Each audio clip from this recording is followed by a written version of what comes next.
Pinangunahan ni Pangulo Ferdinand R. Marcos Jr. ang incineration ng mga iligal na drogang nasabat ng Philippine Drug Enforcement Agency o PDEA. Kumuha tayo ng detalye kay JB Piedragoza.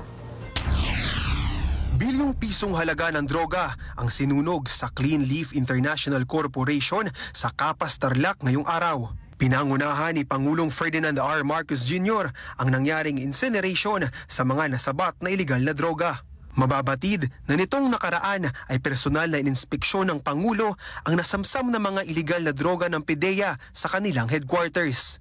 Kasamang mga opisyal mula sa PDEA, Dangerous Drugs Board, Philippine Coast Guard at Department of Interior and Local Government.